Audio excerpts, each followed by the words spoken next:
Morning po sa inyo mga katribya at welcome po kayo sa aking YouTube channel. Ngayon po umaga dito po tayo sa farm nila tatay. Sana ay papalitan na po ng bago itong kalamansi. Ayan, pina-chenso na po ito sa ating mga kasama para mayroong libreng kahoy. Maraming kahoy Bernabe yan, ano? Oo, malalaki mga puno eh.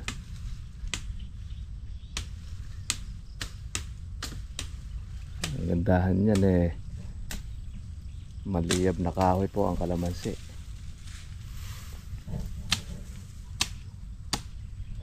Nakakarami ka bang napupulot? Unti. Oo, kasi napitas natin, di ba? Oo, nahalawan eh. Ito. Yung mga bata ay titira, no? O lahat na yan? Titira po yung bata. Ay titira, oo. Yung mga matatanda na talaga, no? Bro, i-upload nyo po ba yan? Ha? I-upload nyo? Magkuha ka na. Magkuha ka na sa mga gustong magpa-chenso. Isang magandang araw po mga kapatid. Sige. Sa mga nais po na mag-plot clearing na kanilang mga bakuran sa darating pong tagulan. Ayun, sakto-sakto. Puntahan lang po kami sa Proctres sa Fernando Sur Cabiao Nueva Ecija. Yeah. O kaya i-follow po ang aming page Edge Tree Services. Meron kang sakawan sa official Facebook? Account ko po sa Facebook, Edmond Galang Mangalos. Okay, sige. Ayun, Matanggap po kami ng tree trimming, tree pruning, tree removal, pati stump removal, pati property and runs cleaning po, tinatanggap po namin. Lahat yun. Opo. Maganda pala, ano. Lahat Ito, po kinokontrata yung mga ganito, ano. Opo, lahat po ng klase ng trabaho, may puno pong sagabal sa inyong bakuran na Matataas. tinanggihan na naman nagchenso, namatay na yung una nagtrabaho, may masiyalang babagsakan, maraming high tension. Tumawag lang po kayo sa aming number 0935-109-6743. Maraming salamat po. Dumadayo rin ba kayo? Opo, any point of Luzon po tayo. Ayos Kahit Metro Manila. Minsan mayroong ganun daw pag sa pangungontrata, ano. Ayos pala. Pag mayroong ganito magpapatay ng kalamansi at gusto nang mabilisan, kontakin nyo si Sir para noon ay meron tayong kumbaga hindi naman kayo tatagain ito sa presyo, diba? Yung presyong makatarungan, sabi nga. Yun naman kasi ang kailangan doon. At syempre mag-uusap muna kayo bago mag-deal ang isang project. Eto, sa ganitong kalamansi yan, gaano nakarami yung napuputol nyo niya dati? Bali 3 or 4 na kliyente na po nakuha ko sa kalamansi yan. Ganito na.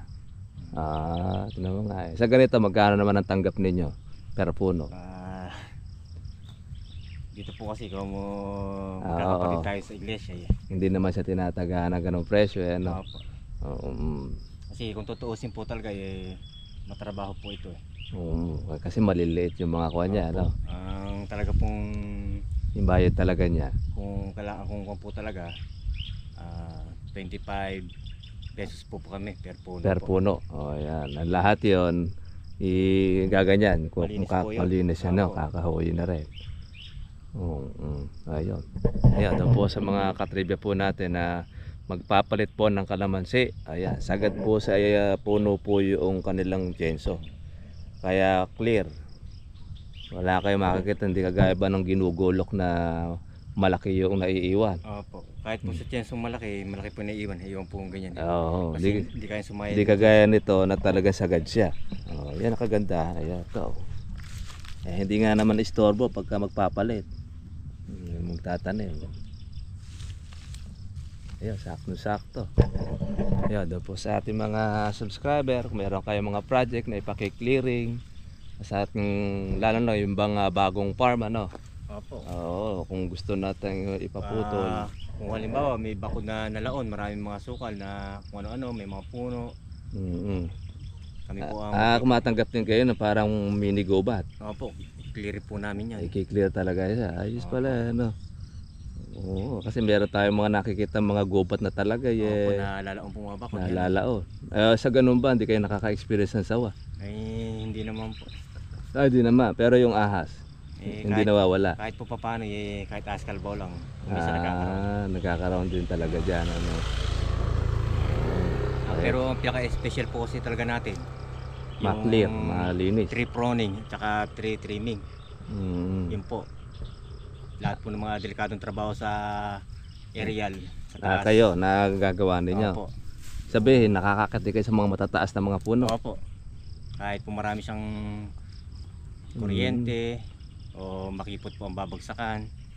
Nagagawa nyo ng diskarte Opo, yun. maraming babagsakan masisira.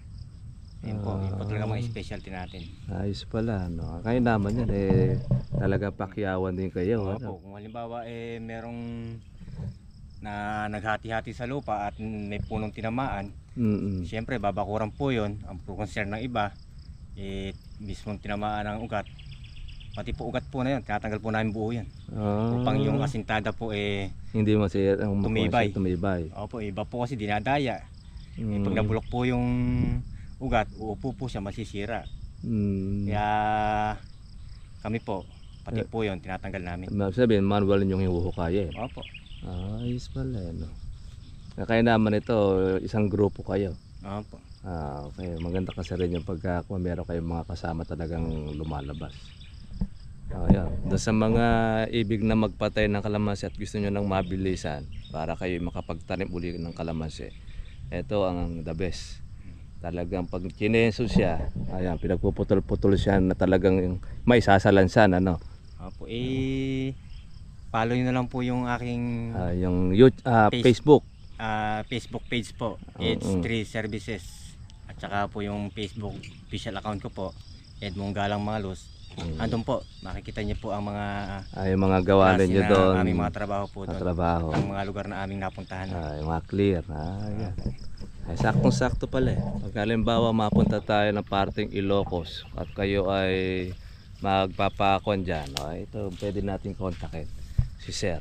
Minsan naman kasi meron tayo mga nagki-clearing, ay talaga namang halos tinataga naman sila ng gusto po ng mga nagkichenso. Pero ito naman si Sir, makatarungan naman po yung kanyang presyo.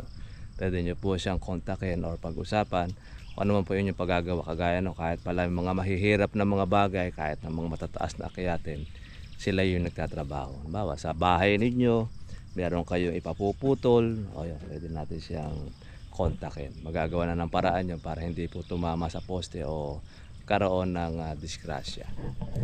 Ayan. Sige, kuha muna kayo. Tubig muna kayo. Ayan. Umpisa pa lang po ito mga katribya po noong pagpalit po ng kalamansi nila tatay. Ito po kasi ay 15 years na mula po nung ito ay naitanim. Sa madalit salita, po mo kasi matataas na rin, tsaka halos abot-abot na rin po yung kalamansi. Kailangan na rin po na ito ay batain. Bagamat ito kasi ay 3x3 po ang sukat. Yan po kasi ang karaniwan na ating sukat sa kalamansi na regular. Matagal na po natin pakikinabangan dahil gaya nito 15 years ay marami na po itong nabenta o nakuhanan na rin po ng bunga. Obligado lang kasi ito mga katribya pong corner na lagay patay na rin. Una-una kuha na po kasi bukod po sa maedad na napapamahal na rin po sa upang pitas dahil ang mga mamimitas pagkataasin na kalamansi sila po ay nagpapadagdag ng upa. Hindi kagaya po pagka po bata ang kalamansi po ninyo ay talagang pipilahan siya ng mga mamimitas kasi hindi pa siya nahahagdan. Yun naman ang advantage pagka po bata ang kalamansi. Total naman yung kalamansing itatanim dito ay yung XL, yung malaki na, 1 taon lang mahigit, pwede na po ulit pamungahin. Yun pong ating sumobra po doon sa bago natin farm sa Julian. Dito naman po itatanim po yung iba. Pulangin man ay bibili na lang po ng another po na punla. Sobra pa. Oo. Kaya ako, kumbaga sa kawan yan, lang ito. Mga ilang kuwan yan, puno? 430 lang. Lahat ng puno na ito, no? Ayun, mga 430. Sabihin, maluwag na rito yung kahit mga 450. Dahil sa bahay meron pang mga ibang punla, saktong-sakto lang. Magdagdag man siya, konti na lang. Ay malaki rin nito. Marami na rin kasing na-harvest dito sa kalamansi na nanay na yan. Lumalaki po ito na yun, nakagaya ng isang puno na yan, no? Lumalabong ng gusto siya. Kaya lang yung pinakaloob hindi napipitas. Kaya lahat ng mga bunga, lalo na pag ganitong kinakahoy, kinukuha na po yan ng mga nangangahoy.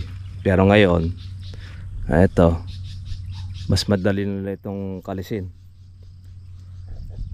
Hindi na po gulak ang gagamitin. Ito na. Yan ang mabilis. Ay, sandali lang ito. Sa ganito, boss, mga ilan ang kuha nyo rito? Ilang araw ang target nyo? Depende po kasi. Minsan may mga party po kasi masusukal. Minsan ganito, naaabot pa ng 5 araw yung ganyan? Hindi naman po. Hindi naman. Matagal ay 5 araw pagka gano'n. Matagal na po. Yun, sa bagay. Kasi sa trabaho po natin, kung halimbawa rush po ang trabaho at kailangan ma-accomplish sa 3 to 4 days. Kailangan tapos na yung babagsakan po natin ng maraming tao. Para magdire-diretso na yung kanya. Para kung may nahabol tayong target na date na ma-accomplish, ma-accomplish po natin. Hindi na po natin kailangan pagtagalin yung trabaho. Mas mabilis nga naman.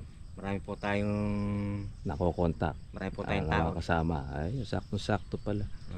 Kaya pag halimbawa wala mga katribya, kung gusto niya ng mabilisan pala, wala tayong magiging problema dahil marami pala siyang mga kakilala, yung mga tao na pwede niya na makasama. Kaya halimbawa, kung meron kayong project na hanggang 2 araw, ay tatapusin hanggang 2 araw yan pagka marami yung puno na kanilang titistisin. Ayan ang kagandahan pagka marami yung inyong grupo. Kumbaga sa isang lupong kayo doon sa Cabiao, no? Opo. Ano na yung pinakamalayo mong napuntahan? Clark Air Base po. Sa Pampanga. Opo. May mga nagpa-clearing din doon. Tsaka Mabalacat City, ganyan. Pati po sa exclusive na subdivision po rito sa Mexico, yung Lakeshore subdivision po. Yun, nagpa-clear din sila doon. Nakakatrabaho rin po tayo sa loob po nun. Ibig sabihin, pati rin sa mga gilid ng daan ng mga pagkapanahon ng bagyo pinapuputol, pisa kinukontak kayo. Opo, ayun po. Yun ang kondo. Opo. Marami rin. Sa ngalan po ng tungkulin kahit po bumabagyo o umuulan, tatrabaho po tayo. Wala po tayong pinipiling araw. Ay, lalo siguro pag yung panahon ng nung mga super typhoon. Opo. Minsan yun na mas marami kayong nagiging trabaho. Opo, magpa-schedule lang po kayo ng maaga para hindi po kagaya nung nakaraang bagyong Karding. Sunod-sunod ang mga nagpapa-schedule. Opo. Kasi iba pupunta, maglalandfall na yung bagyo. Pag puno pa ang schedule natin, hindi po ka ma-schedule. Kailangan malayo pa lang. Kahit naman po bumabagyo na, bumabana pa rin kaya. Umaara, umuulan. Tatrabahin po natin yun kasi kung palilipasin pa po natin ang ulan, ano po katuturan ng puputol natin. Kung habang umuulan maputol siya. Nakasira pa po siya. Kaya kahit po umuulan, ayun, nakukuha kayo basta wala naman kayong kontrata. Opo, basta bakante, matatrabaho po natin yun. Ayun. Kaya tinan niyo mga katribya, pagka pala panahon ng emergency, pwede pala silang tawagan. Maliban na lamang kung meron silang kontratang ginagawa. Mahirap nga naman talagang hugutin yun. Kaya mas maganda nga naman, bago po yung bagyo, lalo kung nag-anunsyo ng malakas, kung meron kayo pa kukuha sa bahay ninyo, ipaputol nyo na para lalong hindi masira. Hindi naman po natin pinapanalangin yon, pero disaster yan sa mga nakaraang taon po kasi nito, at gaya po niya, nasa ganyan kaming trabaho na pag-aralan namin, taon-taon po lumalakas po ang bagyo. Baka nga po ngayon magkaroon na ng 6 kasi nga natin signal number 5. Yung mga nakalipas na linggo po na yan, wala naman po tayo, tag-araw pa po, meron lang po mga localized na thunderstorm. Hmm. Pero localized thunderstorm pa lang po yun. Ayun, lakas na, ano? Nakakapagbulan ng mga puno. Oo, lalo na nga naman pag yung mga super typhoon na. May mga bubunga na pong nililipad. Oo. At saka hindi, yung mahirap doon, yung mabuwalan ka ng puno. Opo. Ayun naman ang kagandahan naman noong inyong project na yan. Kumbaga kahit saan sila makarating, basta kontakin nyo lang yung number niya. Ay lalagay naman natin dito sa inyo. Kaulitin mo ulit yung number mo. 0935-109-6743. At saka po sa ating Facebook page po, EDS 3 Services po. Tapos ang Facebook po na official account natin, Edmond Galang Mangalos lang po. Ayun. Kontakin nyo po yun. Pag meron kayong gustong ipatrabaho, anytime naman sila, basta't hindi pa sila tapos doon sa kanilang trabaho, ay pag open, pupuntahan po kayo. Kaya yan po naman ang isang maganda po dyan. Iba kasi yung ganitong nachechenso, mabilis ano. Opo. Kumpara mo doon sa talaga ipakakahoy mo. Kasi ito pagka pinakahoy mo, matagal yan, abutin minsan ng mga 2 linggo yan. Tapos ang nangyayari po doon sa mga nagkakahoy, iiwanan yung mga ganyan, yung mga malalaki. Ang kanilang puputulin lang, yung hanggang doon lang. Minsan hanggang hita ang putol ng mga nagsisipag kahoy. Okay, kagandahan naman ito, pati yung pinakapuno niya napuputol. Kaya flat na flat siya sa lupa. Kaya pagka halimbawa yan pwede mo na rin paararuhan pagka na-clear na yan. Opo. Yan, kagandahan yan, no? Kasi ito, pag sisilaban yan yung mga siit Yan naman ang isang sa maganda dyan Tsaka madali mo ng kalisin ito. Pagka halimbawa at matalim naman yung gulok. Importante lang dyan, yan, may buwal, may kuwan lahat. Yung kalamansi. May dala-dala na rin kayo pagkain nyo yan. Bali po yung pagkain po, yung kapatid po provide. Kumbaga sa kawan, sila magpapakain. Kung sino man po yung sabagay, di na kayo makakapagluto nga naman. Yun naman po inapag-uusapan po, depende po sa... sa kontrata, no? Kung pwede nga naman kung pagkain na, sagutin na ng may-ari or privilege na lang po ng kanyo. Bawa po busy kayo, marami kayo inaasikaso. Ayan po. Wala na po yung sasagutin sa amin na kahit ano pa man. Kumbaga nasa pag-uusap naman yun. Kahit pwede naman sila magpaon, pwede naman sila magluto, depende. Gusto natin na mabilisan, mas maganda na nga naman, dire-diretso. Kaya po ng isang natrabaho natin na OFW, nangangamba siya sa kanyang bahay at may punong mangga, malaking mangga, kagagawa lang po ng kanyang bahay. At ang kanyang mga anak ay nag-aaral po, wala po kami dadatnan sa area. At nagkasundo kami na kahit walang tao doon, puputulin namin. Ayun po, mantakin niya, nasa ibang bansa siya, nakapagpatrabaho siya rito. Naputol lang pagdating ng mga puno. anak niya, wala, malinis na. Ayos nga. Walang inintindi sa amin. Hindi sila naabala, hindi sila nagayak ng kahit ano pa man. Kumbaga kayo na mismo yung nagsumagot na Pwede po sa ating mga ganun. Nasa kuha naman sa pag-uusap naman. Maganda naman kahit na anumang bagyo dumating, wala na siyang pangamba na mababagsakan.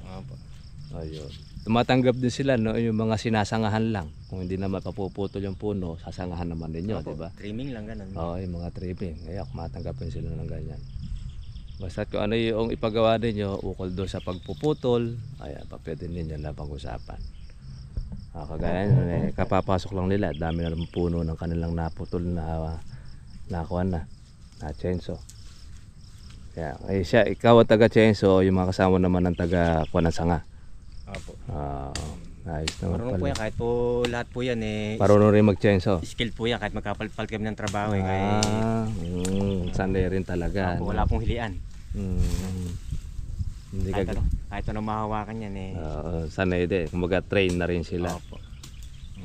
Kumbaga sa kawa, kahit saan nyo rin pala madalan sila, kasama rin. Opo. At yung ibang tao natin nakahanda lang, naka-reserve lang. Sakaling kakailanganin niya. Ayos pala ako yun. Isang diretso. Mga bunga pa pala tatay. Yung mga buko pang mga maliliit. Kaya lang mura na yan. Hindi mo mapapatay.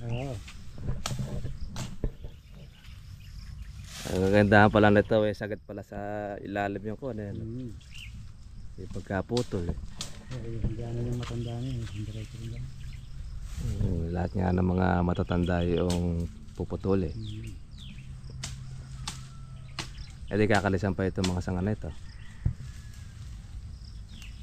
Yung mga natira na yan. Oo, yung pangbaksan yung kasarapang gato. Oo, tsaka yan ang mga kasarapa. Iba, nakalis ko na. Ay, ibang mga medyo malalaki na konti ano. Isigan na lang. Hmm. Iba kung gustong simot, masisimot pa nila. Pero ako yung iniiwanan ko talagang pasigan na lang. Oo, yung mga ano. Iba kasi mga nangangahoy yan. Kinukuha lang masyadong marumi kung minsan magtrabaho, pakalat-kalat. Yan mo kasi yung mga gustong-gusto nila, yung mga ganyan mga maliliit na sanga na yan. Yan kasi ang maliyab eh. Dalang padingasi. Ang dali pagtingas eh. Oo. Oo, matandaan eh. Papalitan na, matandaan eh. Marami kasi rito mga nangangahoy. Kaya lang kasi kung pumutol sila hanggang baywang. At hindi, iwanan po kasi yung parting puno po kasi yun ang Oh, matigas. Oo, yung mga matitigas. Minsan na nabubungi pa yung mga gulok. Kaya pag nakarami si Bernabe dyan, Galing pala yung pangkuhan mo. Kaya po yung mga gamit natin eh. ayun. Ang ganda niya kasi may maliit pala kayo, tapos mayroong malaki. Ano? May pang heavy duty. May mga nagtampo pa niyan, hindi nakasama. Meron pang ibang mga kawan. Ano? Ayos. Hindi po tayo mag-aagawa ng gamit. Oo, dahil marami. Ano? Pwede nga naman sila sabay-sabay Sa mga na. malilitas sa ngayari, ano? Opo. Mayroong pang may bunso, mayroong kuya, yun, mayroon namang Kami tatlo lang po kami, may pasobra pa kami isa. ayos yan. Apat po ang dala namin. Apat niya ano. Iwan pa nga po yung iba nun. Kagandahan niya ng grupo kayo. Opo. Kung darating ang tiyempo na hindi naman natin masasabi, magluloko ang isang armas. At kasi mayroon namang isang kuwan na rin. Balipag po siya. Sakto-sakto. Sa kolong-kolong at pupuntang panibagong armas eh. Kung magkakatikot pa po tayo eh. Matagal-tagal eh. Abutin tayo ng hapon dito, wala tayong matatrabaho. Tsaka yung abala, ano. Sayang nga naman. Yung diretso. Ayan, kaya yung pang maghapon ninyong gasolina, nandyan na rin, ano? Hindi po tayo magigitin sa... Oo, sa gasolina. Kompleto na rin eh. Ay, meron rin nata. Ano yun, langis yun? Opo, langis. Tinan mo nga. Bukod po sa marami tayong kuwan din eh. isang toolbox po ang piyesa natin. Okay pala eh. May shop po tayo rito. May tindahan po tayo ng piyesa Meron rito. mga kompleto pala. Ayan po. Kaya sigurado ang diretso trabaho. diretso ang trabaho, wala po tayong bitin. May piyesa tayo, tapos marami tayong piyesong pamalit. Ganda pala na yan, mekaniko ka na rin. Opo. Ayos pala. Kaya pag kasi marunong ka sa makina na ginagamit. Oo, talaga pag nag-aralan na talaga. Kaya po kayo sa Dulahan, nadaanan nyo kami rito, hindi na kayo aahon ng baryo para bumili ng piyesa. Meron po tayong piyesa rito ng mga Yung pampalit na Opo, basta po tungkol sa chainsaw, meron po tayo lahat dito. Tsaka alam nyo na kung talaga ano yung madalas masira. Opo, kaya hindi nawawala. may mga kasangga tayo dyan sa tabi-tabi na nasira. Kawawa naman, naahon pa ng baryo. Kaya kayo na may isa na nagkukumpine pagka na Opo, kasi mga nadadaan na. madadaan dito yan kasangga. Sakto. At least kasama na pati pagtulong doon. Labay kakayong Mga gamit. Ayos tabing pa ganito. na. Kaya kompleto. Yan na nalagay yung mga sundalo. Naka-prepare. Opo, Handa sa gamit. bago-bago po ako nag-umpisa sa ganito iisa po ang chainsaw ko marami po akong Naaberya. naranasang paghihirap. At least yung habang naghihirap, natututo. Ano? Minsan isang oras pa lang sa trabaho, papalya na Ang makina. makina napakalayo po ng nilusungan. Pilipino talaga yung gano'n. Kaya tumatalas. Nadidismaya lang po yung kliyente. Kaya nga. At least yan, nakita niya, kompleto. Marami nga naman siyang mga gamit na magagawa ng paraan.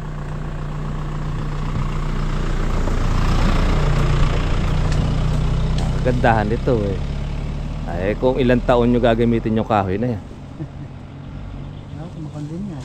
Dali lang Matingas. yung maubos yan. Dali da kasi Malacanang kasi madali magluto eh. Pagka nagpapapitas, Oo. magluluto ko ng pampakain sa magtatrabaho. Mm. Pagka nag-i-steam. Ito makita po ba? Ito yung natin. Mm. Makita po ba na malinaw? Oo, makikita yan. Yan. Climbing Boris. Ayan, Edmond Galang. Sige. Nakita naman yan sa ating video. Yan, i-kuha nyo po siya. I-follow nyo siya doon sa kanyang Facebook. Meron kayong mga project na pwede ipa-clear, papuno, lalo na malapit sa bahay ninyo. Pwede nyo naman po siyang i-trim. Kontakin lang Ito po naman ninyo. po ang ating Facebook page Ang po. kanyang Facebook si H3 Services. Ayan. Kaya po pwede kayong mag-follow po dyan. Mayroon kayong ipapagawa. Okay. Kaya bawat kuwang kasi mga ganitong papaklearing para po mabilis ang proseso. Mas maganda na yung ganito. Kaysa ipababaryo mo siya 2 linggo, minsan halos inaabot yan. Minsan nga binibigay mo na yung kahoy. May marami pang mga sitsit at mga iniiwanan. Kaya kamisan bubisit yan ng ngalan doon sa binibigyan mo ng kahoy. Eto, mas mabilis. May nakaganda sa kalamansi, walang nasasayang. Hanggang sa bunga, hanggang sa puno. Ano nga naman ba ang fruit trees na pa pwede natin itapat dito sa kalamansi? Wala. Ang kailangan mo sa kalamansi, continue yan. Ayan nga. Gamit na gamit pa. Oo, karamihan mo sa mga prutas. Mama na. Ayan.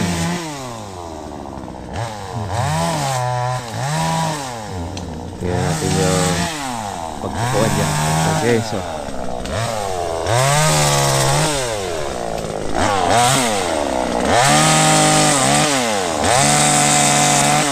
May naman ng maliit eh.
Saglit lang po nyo na tapos yung isang puno.